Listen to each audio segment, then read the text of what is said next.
Welcome to Ride the Wave, hosted by me, Jeff Fisher, and co-hosted by Marc Robinson, in partnership with the Ride the Wave Foundation. Visit us at ridethewave.org, where we're dedicated to empowering their lives through free resources in servant leadership, mental health wellness, and how to find a purpose. At Ride the Wave, we believe in the power of every story, talent, and voice. Our commitment is clear: to bridge divides, unite communities, and build an all-inclusive, modern campus for those experiencing homelessness. So let's dive in and ride the wave of positive change together. Hey everyone, hope all is well. Thank you so much for joining us once again, Ride the Wave podcast. I'm Jeff, and to my right, man, the myth, and the legend, Marc Robinson. What's going on, Marc? What's going on, Jeff? How are you? I'm good. Glad to see some rain finally. Yeah, I was getting worried there for a minute, so we got some water out there. All right, clean the air, fresh air, water. That's all good. Yep. Likewise. Yeah, absolutely. With us today, we're so glad to have Andy Garcia. Andy Garcia is with Ellie Health. He graduated from the College of New Jersey in 2009 with a marketing degree. He has mostly a sales background after that, and also went into franchising and investing. Kristen and I, we were walking down the street, Main Street in Somerville.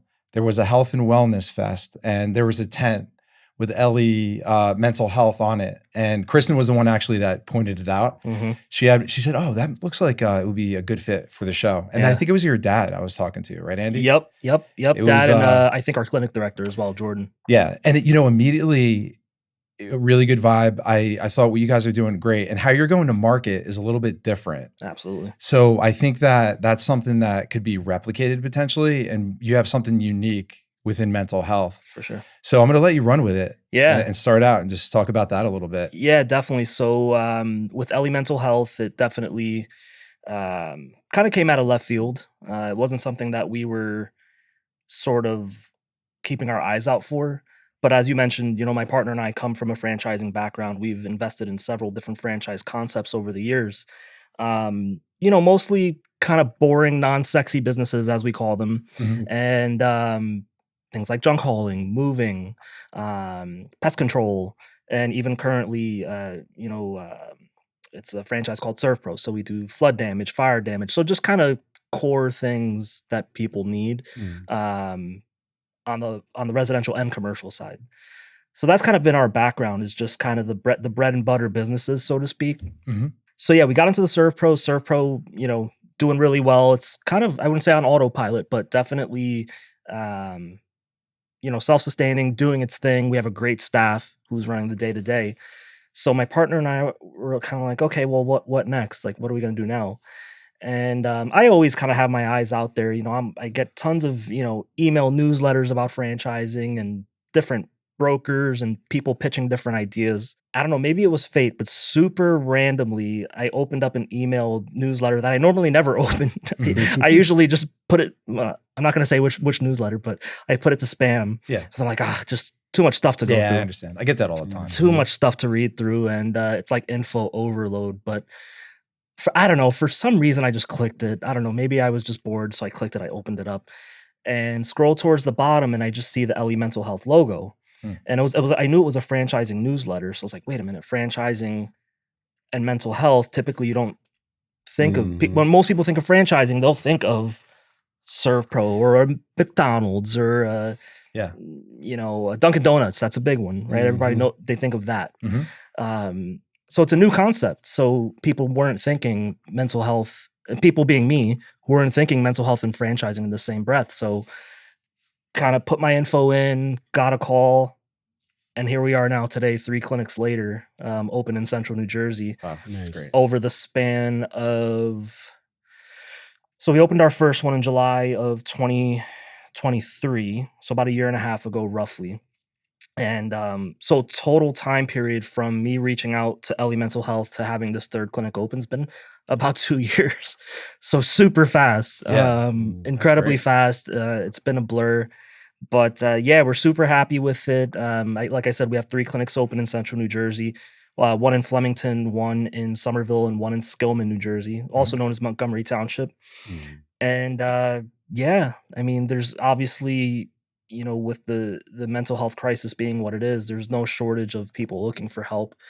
And we love that we can combine, you know, uh, building a business for ourselves, being our own boss, building our own family legacy, and making money, right? Because we all want to make money, Yeah, sure. but also, really making an impact on people at a deep level Mm. is just it hits all the marks for us. It's like conscious capitalism, as we like to call it. Mm. Yeah, I like that. I think it's something, like I said, it's different. Franchising, what benefits are there for you to do that, to make it more uniform, Yeah, the culture?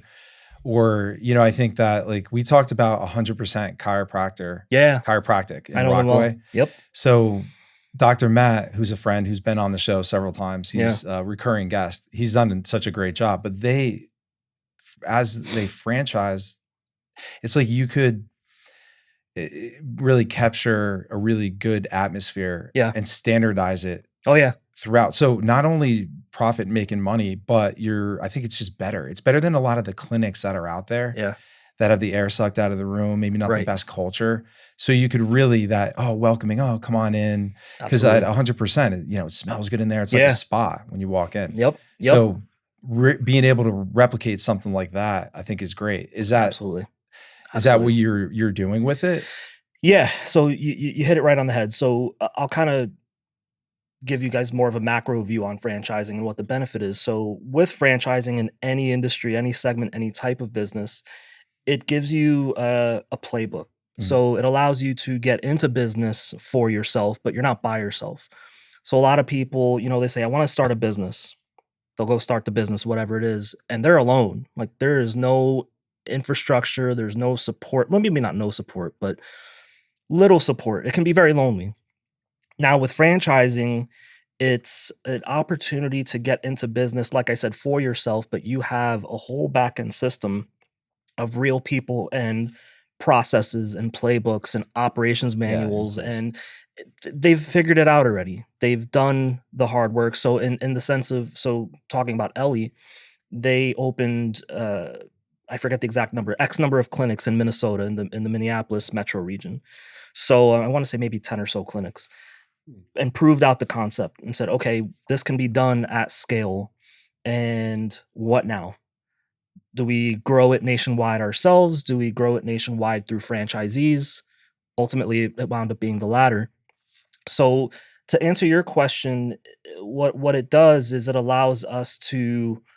So, I have a sales and marketing background. I'm not a master in any one subject matter. So, I'm not an engineer. I'm not a doctor. I'm not an accountant.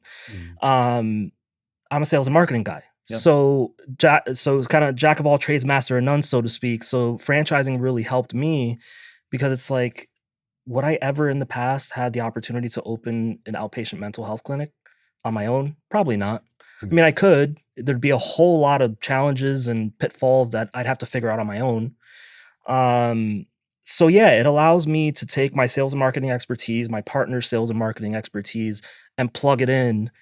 Like I said, we've done junk hauling, restoration, pest control, mental health, completely unrelated things, but you Yeah. you plug in that sales and marketing, and what you're doing. So again, coming back to Ellie, we plug in that skill set, and then the clinical side of it, it's been done, it's been figured out. Do what we've done in Minnesota, Yeah. and you'll have a much higher level of success, or odds for success, I should Mm. say. So that's really the overall benefit of franchising, and specifically for Ellie, being kind of a complex business because you're dealing with insurance companies, you're dealing with all kinds of contracts and credentialing and all kinds of things. We all know the challenges of the American insurance industry. It's not straightforward. Yeah. I So was going to it's ask you about regulations or yeah, putting together something like that. I'm sure they have, through the franchise, put things in place, paperwork and stuff oh like yeah, that. But state by state, it must be different and a yeah, whole ball game. yeah, and that's been a challenge. Is state by state, like exactly what you just said. It's it might as well be different countries. Like everything's Mm. so different. Um, and that's the tricky part, is plugging in the Ellie model and kind of massaging it to fit some of your local sort of specifics that, may pop up. Like, we may or may not accept this particular insurance carrier, or this particular insurance carrier, we can accept it, but they just don't pay enough for us to make for it to make business sense, unfortunately. And we hate to say it, but there are situations out there where, again, I'm not going to name a specific company, but insurance company A, we charge X number of dollars for a session. They pay us 60-70% less as the reimbursement. That may not make business sense. So there are a lot of things to kind of maneuver, and the ultimate goal for us is to create accessibility in mental health. Yeah. So that's always kind of a tough balance. It's like, we want to create accessibility, but we also have to keep the doors open. Yeah, it's affordability is tough. Absolutely. Something like that. Absolutely. It's definitely it's a slim profit margin business.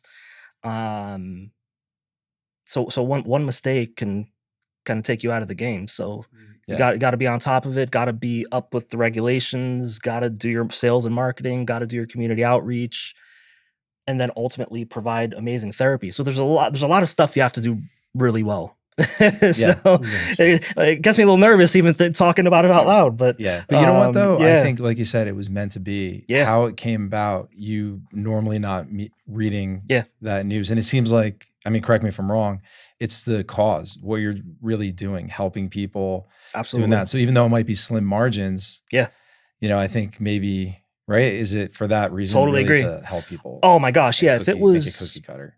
If it was some other, I don't know, I don't have a great example, some other business where the passion piece of it isn't there. Yeah. And you look and you're like, man, like, profit margins are tight. We got to do a lot of things really well. That would be tougher. Yeah. But at the end of the day, I can put my head down at night and say, okay, there are challenges, no doubt, every day. But yeah, I can put my head down at night. My partner can put his head down at night and say, we helped a 6-year-old who's having trouble in life, or having trouble in school, or a teenager who's, not acclimating well, or, teenager who may be starting to experience signs of depression and anxiety, and we're helping them get through that. So I mean, that's what it's all about. That's the true currency right there. That it is. It's real. It really is. Yeah. Because if we were doing poorly at those things, I couldn't do it.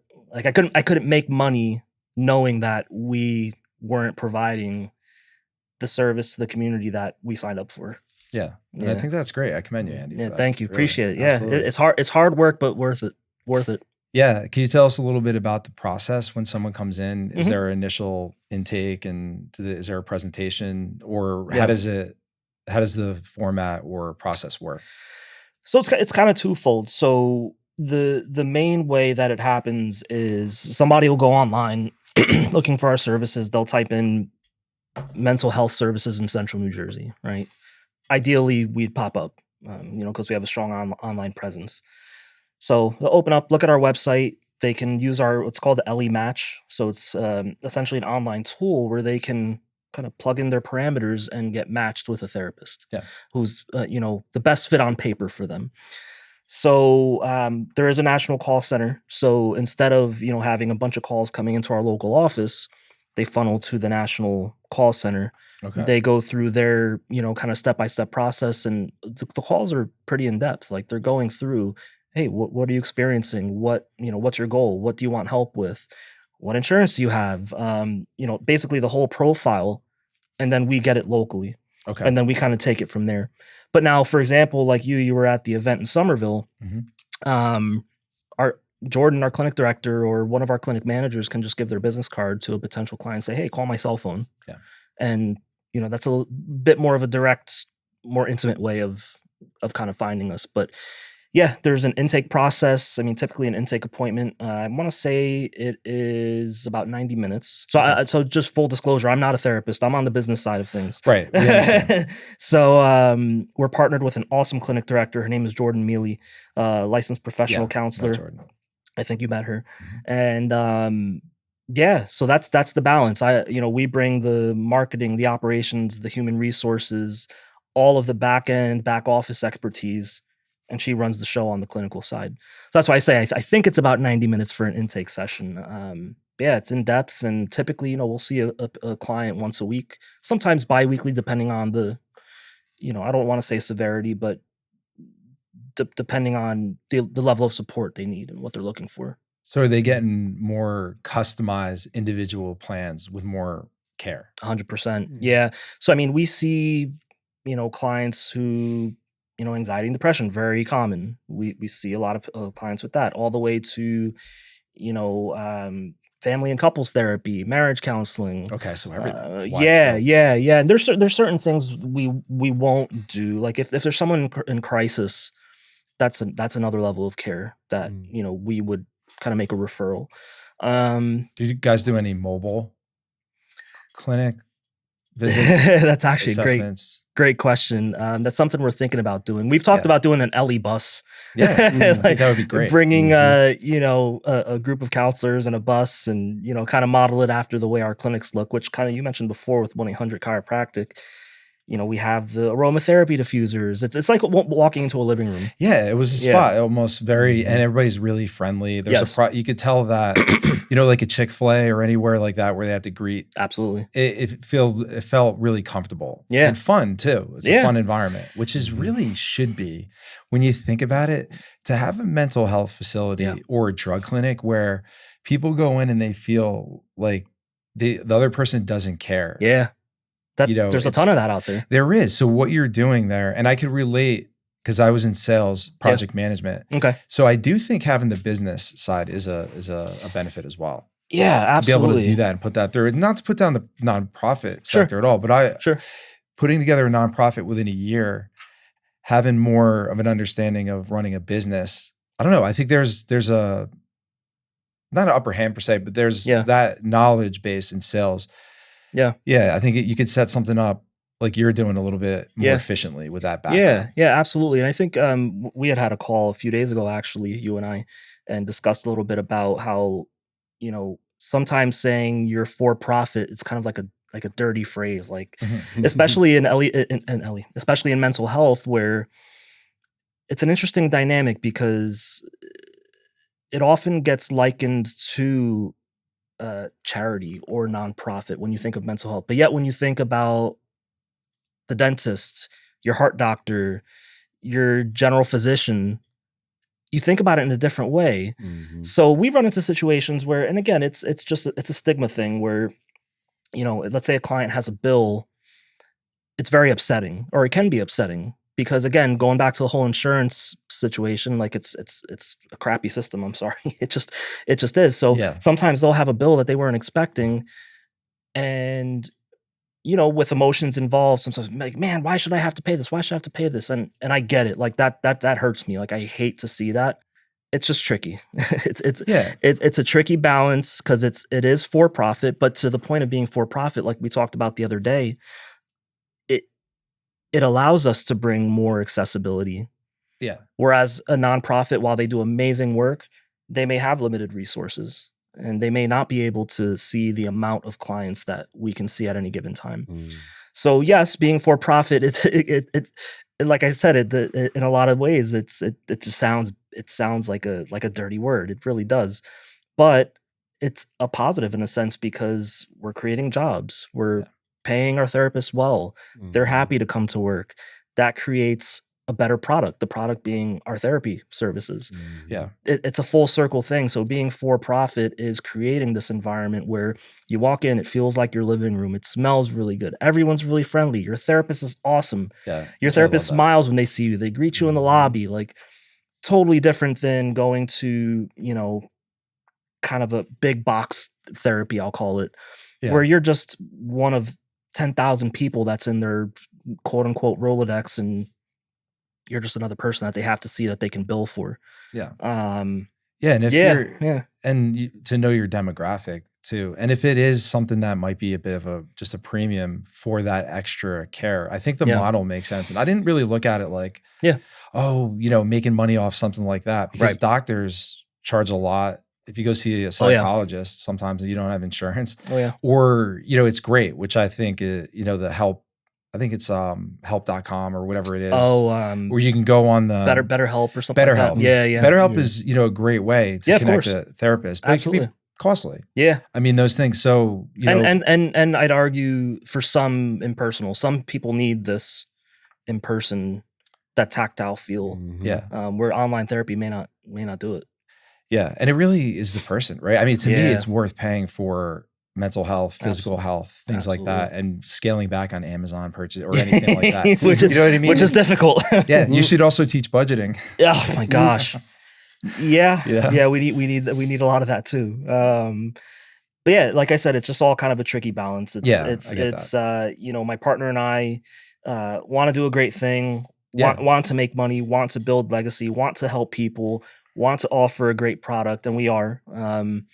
So yeah, it's just juggling a lot of balls in the air, and that's just business ownership. But with the mental health piece, it's definitely it just hits a little bit different because it's so personal, and it's a crisis in our country right now and worldwide even. So being able to, and listen, we're just making a very small dent in a massive problem, but it feels good to do that and still be able to, again, pay ourselves something at the end of the month and Yeah. make it There's nothing wrong make it a with real that. business. Yeah. Mm. Yeah. There's nothing wrong with that. Absolutely. I don't think there Yeah. really is. I think that Yeah. it's a good thing because you're helping other people out. You're helping Absolutely. the economy out, and you're Yeah. providing really great quality service. That's it. Yeah. So it works. Yeah. It's very hard, but it works. Yeah.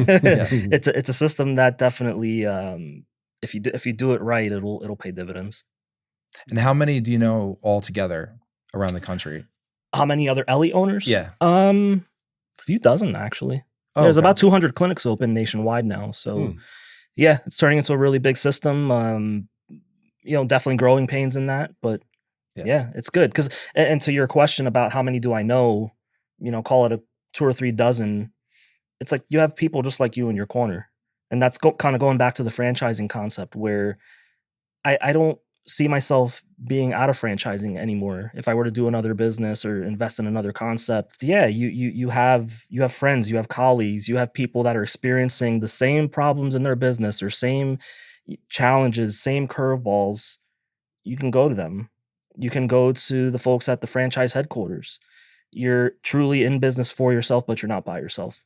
Yeah, that's Yeah. great. Yeah. And I think it's really important when it's for profit to always focus on making sure it doesn't just come down to the money. Yeah. That it has Yeah. to be focused on the client and the Right. patient Right. quality wise, because it could be a slippery slope if, the wrong Yeah. Yeah. or a toxic culture gets in Yeah. there where you Absolutely. start cutting costs with certain things but it affects people and their quality of care negatively. Yeah. So that's the disadvantage that I could see coming in. Somebody coming in there and start picking apart all the costs and it affecting the patients. You're right. I mean, even beyond that, it's, hiring great therapists is tough too. Therapists are very much in demand, rightfully so.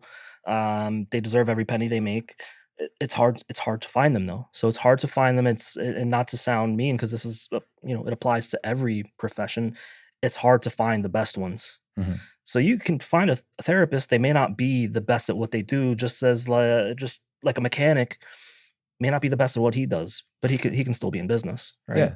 But why not have, or do you do this, a therapist that is good or young, somebody that would want their own Ellie mental health facility. So if you bring them in and they're working with you, you could teach them the business side and also the therapist side. Yeah. So them as a mental health professional, they could get groomed to get another Ellie.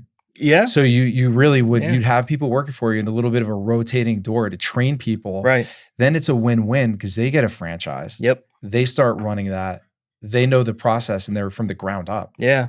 Yeah. You hit on an interesting concept that in franchising in general is a thing. Like if you want your best people to have real skin in the game, real vested interest, that's kind of a way to do it. Or even, and again, this is something that's kind of further down the line in all of our businesses where, maybe you offer some equity to your general manager, to your top person, to really keep them, sort of not involved and passionate, because we have that in our people and our best people.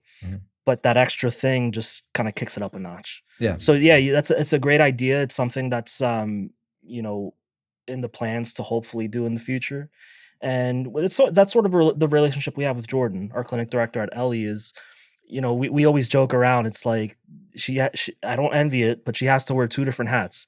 She has the clinic director therapist hat, and Yeah. then the business hat, and you got to take them on and off Mm-hmm. each and every day. You got to go back and forth between them. So she's she's a therapist and a business person, and we've helped her get to that point where, you know, the clinical side on lockdown, she's a master at it. We'd like to think we've helped you know, groom her into the Yeah. awesome business mind that she has today. Yeah, Dr. Sarah's like that at 100% chiropractic. 'Cause Yeah. she's a chiropractor and business, and I see it. And I could Yep. understand how that could be most likely tough. We were there this morning. We Okay. got announcements. We're on a Yeah. plan, Mark and I. Cool. So yeah, shout out Dr. Sarah, Dr. Matt. We appreciate you Nice. 100%. Shout out Dr. Nice. Mac. Yeah, Nice. absolutely. So yeah, I could see how that could be a challenge. Yeah. But I mean, that's you get such knowledge from doing that. Oh yeah. Yeah. You know, Yeah. Yeah. Jordan and our other clinic managers too, Sarah and Christina.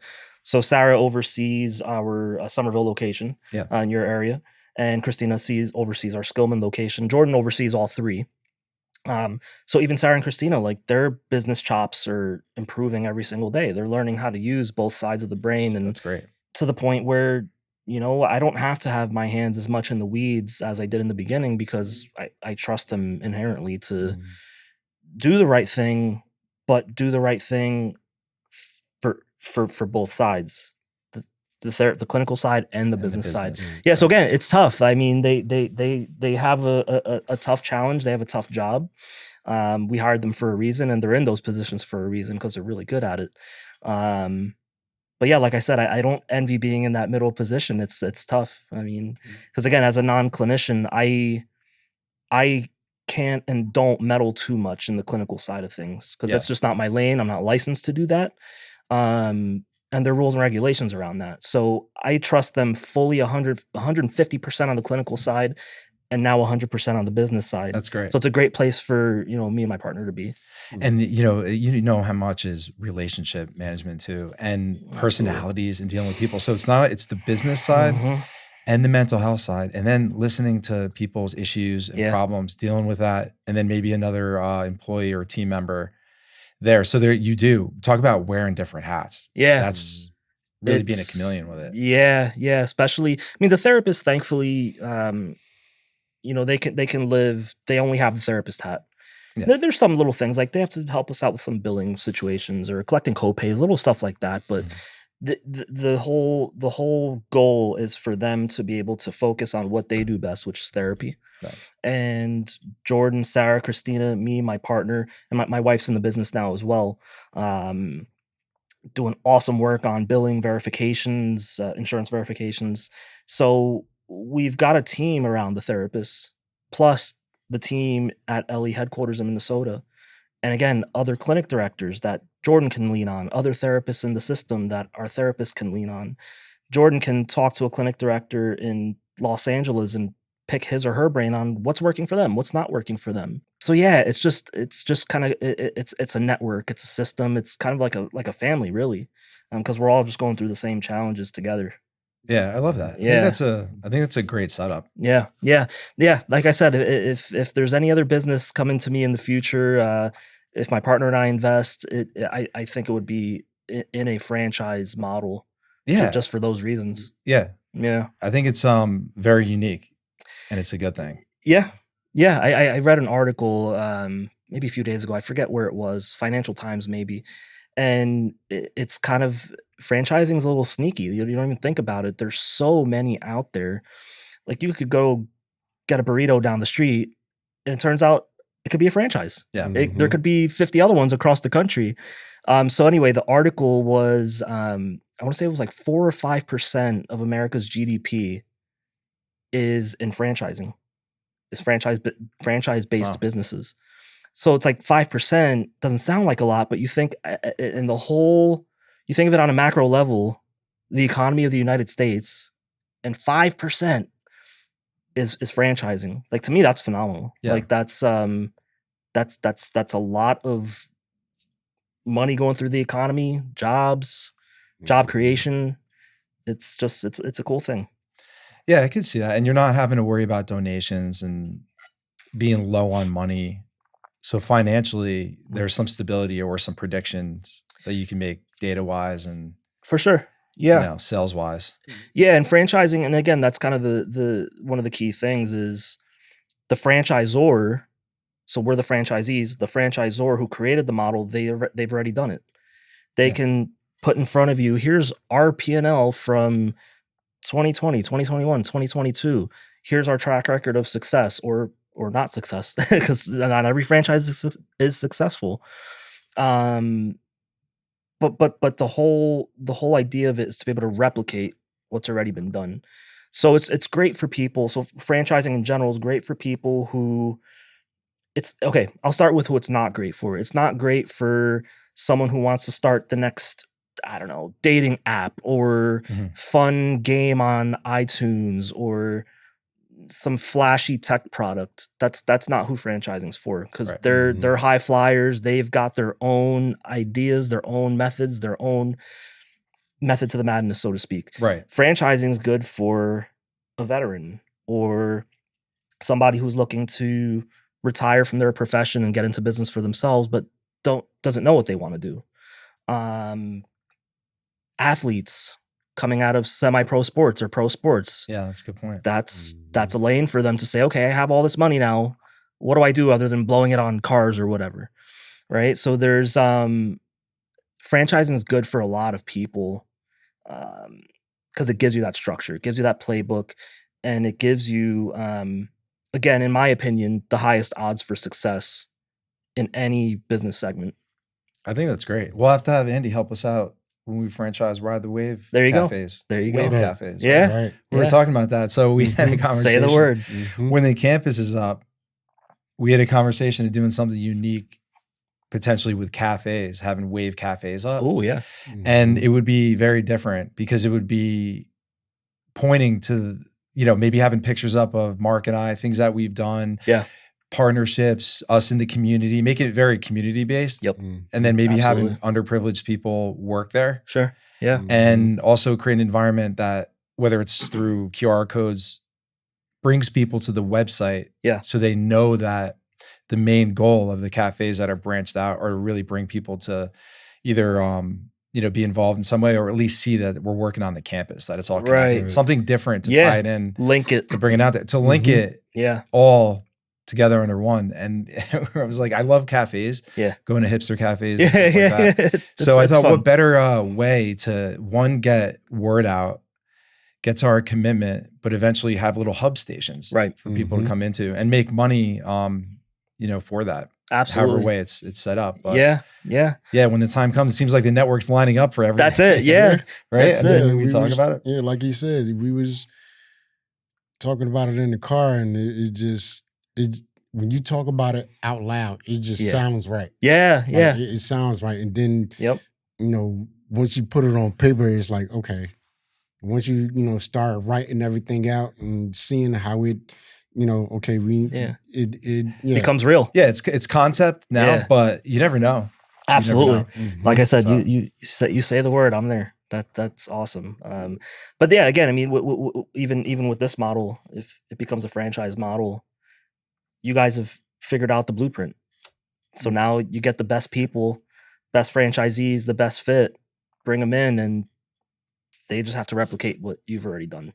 Yeah. So there's nothing to be figured out. Yeah. Now, maybe not nothing, because there's always challenges, but you guys have figured out the bulk of it. I'll put it that way. Yeah, it's nice to not have to build a process from scratch. Yeah. Knowing that there's a model that works. That's it. Because it's tough. I mean, it's tough in the back end with us because we're small and we're growing. Yep. We're solidifying the core values. We're getting to the bottom of what the culture is, how I'll present the mission, things like that. Sure. So to have that all stable and set with a really good culture, I think that's amazing. How, speaking of the culture aspect, can you tell us a little bit of that? How you guys either train or motivate your team? Do you have like daily quotes? Do you have team meetings? Are you constantly fueling the mission? Yeah. Because you're a business on the business side. Like, how does that? Yeah. So specifically on the Ellie front, culture is definitely something that's been at the forefront, because so many of our people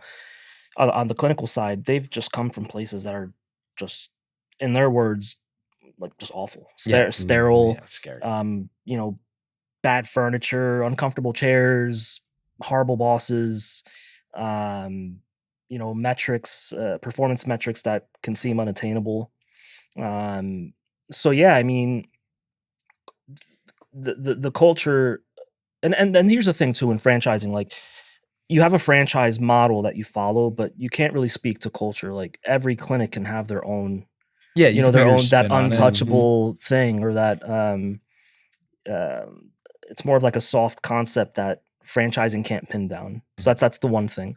So yeah, anyway, to that point, it's definitely been at the forefront because with Jordan, Christina, and Sarah, and my partner Ruben and I, beyond the business operations, like we could be doing that really well and be firing on all cylinders, but if your culture is crap, nobody's going to stay. Nobody's going to stay. Your best people are going to leave because they're in demand. They can go anywhere. So really, to answer the question more specifically is, we'll have weekly meetings. We'll have, and weekly meetings, by the way, aren't always necessarily about the business. Jordan will have a meeting with the therapist about anything. Like it could be a question that sparks discussion. Right. Sharing a testimony, maybe. Exactly. Like, yeah. Anything. It doesn't always have to be brass tacks.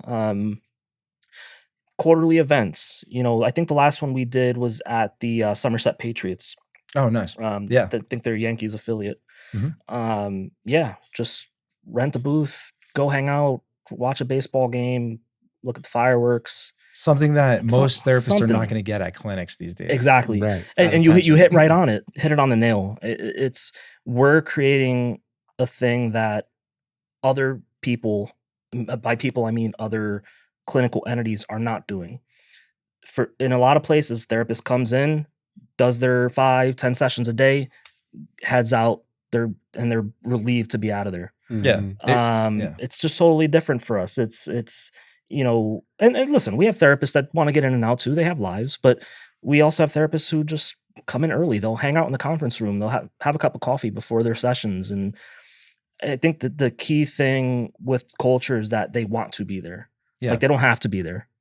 So and we're building culture around that. I think that's fantastic. And it makes me feel a certain way. It makes me wonder about the other side. Yeah. These clinics that are so deflating and not, underfunded and whatever's going on sterile. There. It's almost purposely. Yeah. It's a broken system. It is. And that's just from my high level knowledge of it, because I'm not a clinician.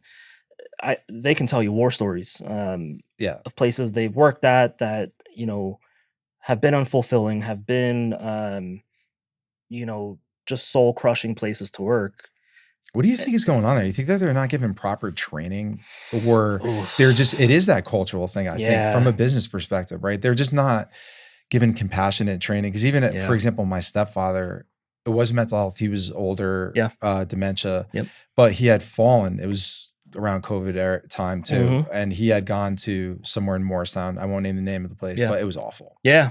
It was awful. It was almost like there was no compassion. It was the opposite. It was like some evilness to it. Right. Neglect. And I asked for water one time for him. And the lady gave me such an attitude. I got 2 arguments there. Yeah. My mom was so stressed out about the place. She wouldn't go. Right. And stress is the last thing you want. He fell one time. He was out of the bed and he was falling. Yeah.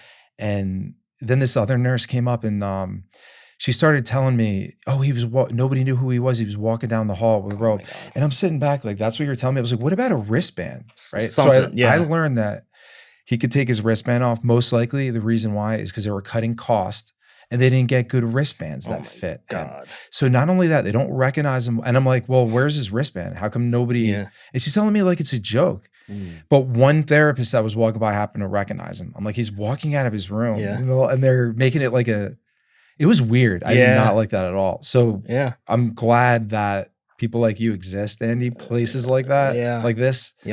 Ellie exists because it's so important and it's needed. Yeah, badly. Yeah. I hear stories like that all the time. I mean, it's almost like,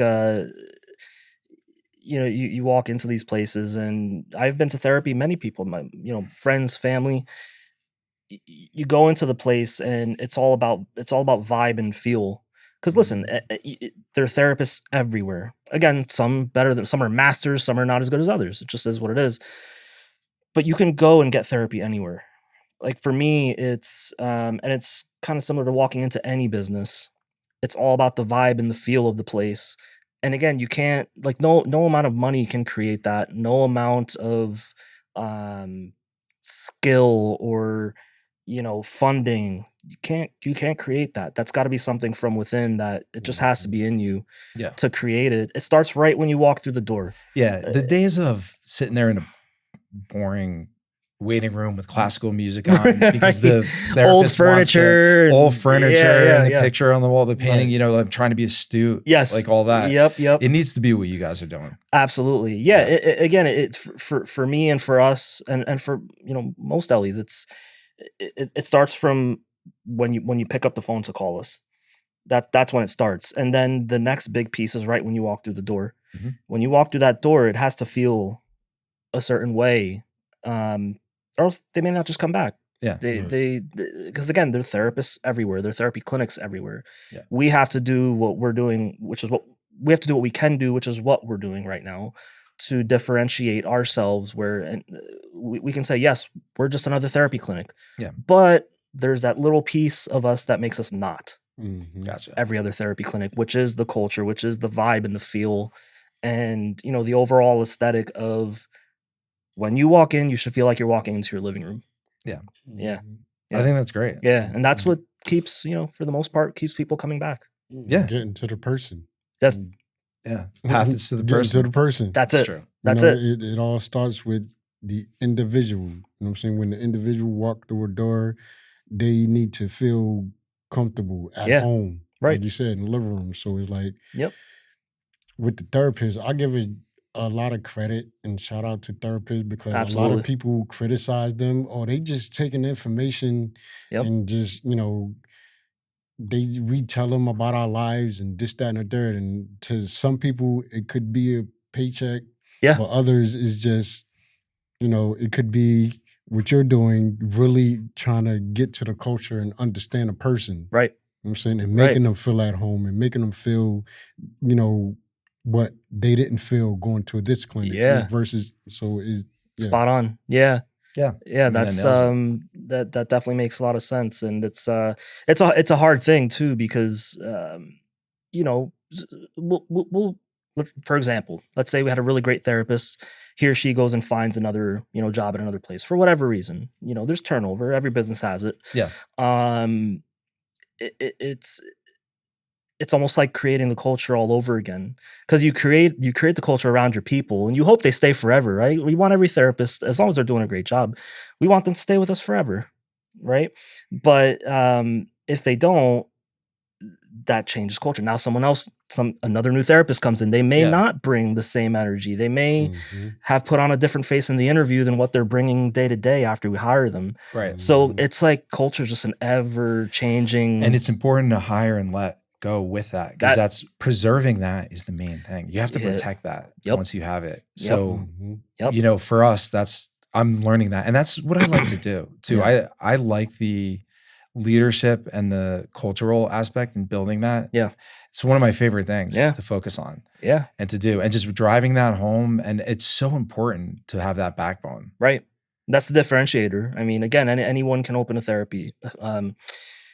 Again, maybe not anyone, but quote unquote, anyone can open a therapy clinic. Anyone can open any type of business. Sometimes that's the problem. That's it, right? But the things we're talking about are what's going to differentiate and make people remember you, or go online and leave you a 5-star review on Google, right? Yeah. Especially in therapy, they're not going online leaving reviews because they don't want their name out there. Again, there's some stigma still. They don't want their name attached to a review about a therapy clinic. But we have people who, not a ton, but we have people who will go on their own accord and leave us a 5-star review and say, my life has changed since I've been seeing therapist Jane Doe at the Skillman location. Yeah. One thing 100% does, which I like, is they have a screen up and it rotates through testimonies. So cool. if you go by it, you could stand there and you could read people internally. Yeah. So it's not anything that's also on the website. So, you know, so if you had something up where if somebody's just hanging out for a little bit or they're waiting, they could walk over and take a look at and read people's testimonies. That's a cool idea. Yeah. I like that idea a lot. Yeah. It's tough in mental health too. Cause like I said, it's, I don't think on Google you can leave anonymous reviews anymore. I feel like in the past you could, but yeah, now you have to attach your name to it. Yeah. So it's, I can understand that. It's tricky, but it makes it all the more valuable when we do get them, because we're like, man, this person literally took 5-10 minutes out of their day and, you know, sort of overlooked the stigma that might be there and put themselves out there and say, we actually had a review. It was awesome review. It was 5-star review. I forget which clinic it was for and which therapist it was for. But she went on, left a 5-star review. It was a long review, a couple paragraphs, and posted a picture of herself smiling. And it was like, man, see, that's it. Like, you can't buy that. That's what it's all about. Yeah, can't buy that. Can't build that. You've got to massage that culture and the people that you insert into it. You got to do it carefully. Yeah, absolutely. Yeah. At least you understand that. Yeah. I think that's a good benefit. Yeah. And do you have plans to grow and start getting on more franchises, or going to stay with it for now? Within Ellie or just in general? Within Ellie. Yeah. So we've tinkered with the idea of, you know, maybe opening up one that's sort of within the Central Jersey. A lot of people say Central Jersey doesn't exist. I think that's BS. Central Jersey exists to me. So anyway, yeah, definitely. And you know how I differentiate that? By the way, to clarify, for me anyway, Princeton, and down. Once you start having people say pork roll, or you start getting somewhere where pork roll compared to Taylor ham. Taylor ham's like the Kleenex of you know, pork roll, and then Phillies fans start. You'll see Eagles hats. You're right. And shirts. Once you start going Princeton and down, I think that's where. Level up. That's where the cutoff is. You're right. But I do, from living in New Jersey, there's a difference. There's a difference because I grew up in Parsippany, North, Somerville. There's a Central. There absolutely is a different vibe. Yeah. And the reason I say that is because if we were to expand, it would, you know, we'd want to keep it in that Central New Jersey region. Yeah. Where even our online marketing is tailored around that. Like, you know, people are very familiar with the region. We can say, hey, we don't have availability at our Somerville clinic. Come see us at our Skillman clinic. They're not saying, well, we're Skillman. Like people just know. So we're building our reputation in the Central Jersey region, and hopefully, you know, becoming the go-to Central NJ clinic group. That's a smart way of doing it. Yeah. It is to start off there instead of spreading yourself too thin all around different states or all around New Jersey. Yeah. And then if it goes well, you could start to expand from there. Start off with a smaller regional plan. And right now, I'm sorry. Go ahead. I'm sorry. You do have one in Morristown, right? Yeah. So with with franchising, so there are different owners. So there are different ownership groups, and ours is Ellie Mental Health of Central NJ. So the Morristown location is owned by XYZ person. So there are different ownership groups. We're the Central Jersey contingent. So yeah, if we were to keep growing, we'd want it to kind of be in that, you know, sort of geographic area. And because like you said, it's kind of, you know, there's you got to think about resources too, right? Like if we opened one in Cape May and we have 3 here and 1 here, we've just kind of split our resources in half. Yeah. And travel. It's like, it's I get that. Right now we all kind of feed on each other, like supplies, labor, you know, with events. Let's say we have an outreach event, kind of like the one you went to in Somerville. Yeah.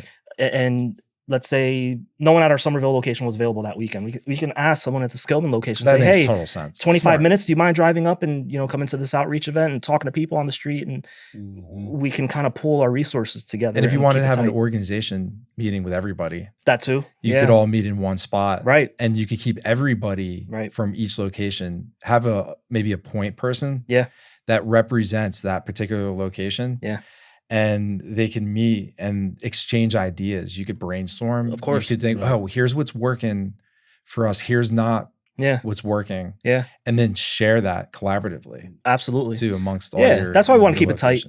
I like tight for now anyway. You know, keep it tight and you know, kind of build our little our little ecosphere here. Makes sense. Yeah, Makes absolutely. sense. We got 10 minutes, but I did want to ask you about yourself personally a little bit, Sure. Andy. Like, I know you're a great guy because you're doing this kind of stuff. Thank you. I appreciate it. I mean, I know it came upon you in an article. Yeah. You seem to respond to it well. Yep. But prior to that, to get to that giving aspect and really bringing this to the table, just a little bit about yourself, your upbringing, what, yeah, you know, your story. Yeah, definitely. So, yeah, it's crazy. I'm 37 now. I can't believe it. A lot has happened. So anyway, we started getting into the businesses right around 2015, into franchising. Before that, I graduated college in 2009. You know, graduated into one of the worst economies that was known to our country. So not a fun time. Got into sales and marketing. That was my passion. And you know the story. Just took a job, just have a job, have some money coming in, and hopped around. And I just wasn't happy. I was working in the city, New York City, you know, doing an hour and a half commute each way every day. And I was like, man, this sucks. I don't like this. So but again, I always knew in my DNA that I wanted to be a business owner. I wanted to be an entrepreneur. I had the makings of it, just didn't know how to do it yet, which franchising was kind of my savior in a way. Otherwise, you know, you can flounder in business, and your first failure could be the one that takes you out completely, and you go back to 9 to 5, which is nothing wrong with it. It just wasn't for me. So yeah, that's a little bit about kind of my story professionally as to how I got there. And yeah, been in franchising since roughly 2015, give or take, across several brands. Personally, my wife, Allie, she's also our newest Ellie employee. Like I said, she's crushing it, handling billing verifications, all the nitty gritty back end things, kind of how the sausage is made. Yeah. She's handling that. Great. Nice. Welcome addition to our team, much needed. And yeah, I have 2 beautiful boys. One is Jude. He's 3, just turned 3, and Reed. He's a little chunky 9-month-old, 10-month-old. Yeah, he's gonna be a big boy. He's gonna be a big boy. Jude's our little guy. Yeah, I think Reed's gonna be the big. The muscle. Stocky. That's it. That's it. I think Jude's gonna be the runner, and you know, well, I don't want Reed playing football, but yeah, he'll probably be some other kind of sport like that. But yeah. So we're Central Jersey residents. Love it. Our business is there. That's good, and that's kind of where we're building our life around. Yeah, that's awesome. It's good you have a good family. That's what it's all about. Yeah, at the end of the day. Yeah, building that absolutely. up, Especially in business ownership.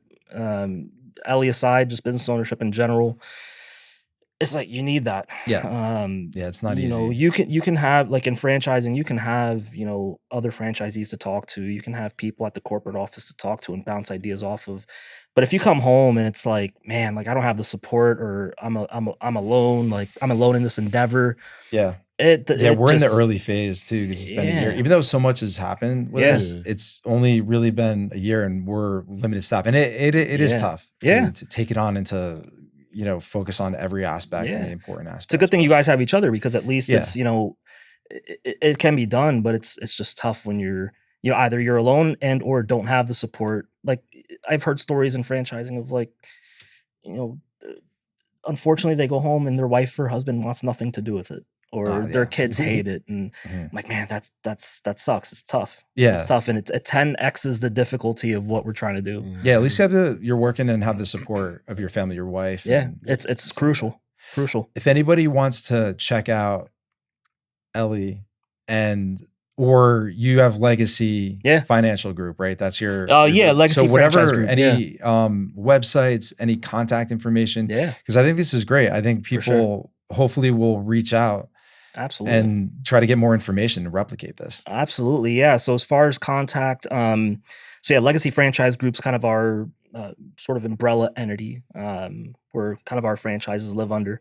I also provide consulting services. So like I kind of mentioned to you guys before we got on video, I can help people who are looking to get into franchising and may not know what lane or where they want to go or what they want to do. I can help guide them to where they want to go. Okay, So yeah, I do consulting services on the side. That's kind of my passion project aside from the businesses. So yeah, Legacy Franchise Group. My email is Andy ANDY at Legacy LEGACY Fran FRAN group.com. So that's my email. Anyone can contact me there. Happy to talk shop, get on the phone, get on a Zoom call, grab a cup of coffee. Do whatever. Yeah. In the future, I'm probably going to, like I said, reach out to you. Please. I have some thoughts on that. Once we Please stabilize the ship a little bit, start making, right? Because we're going for it. We're looking to shatter that glass ceiling. Got to build the base. Got to build the base. And how nice would it be to have a full campus, all inclusive, where similar culture, like you're saying, with modern facilities and things like that. So I think that the model is great. Yeah. And guys out there, anybody, Ellie Mental Health, I think has a really fantastic way they're going to business and a unique way franchising it. So take a look into that. And if you're ever interested in doing something like that, we need more clinics that are like this. Absolutely. 100%. Really appreciate Andy, you coming in. Likewise. Telling your story, doing this. I immediately wanted you guys to come in. Yeah. Just you guys also, you're awesome doing something really cool here. No, it's our pleasure. And you know, if you need anything from us, we fully support your efforts. If you have any updates or something that you feel would be beneficial to the audience or what you guys have going on, you have an open platform. For sure. Yeah, I'd love to come back. Love to come back. Yeah, absolutely. Awesome. Really appreciate you guys. Yeah, thank you so much. Awesome. Everybody, thank you so much for joining in. You have a good one. Take care. Till next time. Bye, everybody. Thank you for tuning in to Ride the Wave. It's been a pleasure having you with us as we explore ways to make a positive impact together. Remember, every little wave creates a ripple of change. We appreciate any support you can provide as we plan to build an all-inclusive, modern campus and empower communities. For details on how you can contribute through various platforms, please visit us at ridethewave.org. Until next time, keep riding the wave of change with us. I'm Jeff Fisher, signing off, but the journey continues.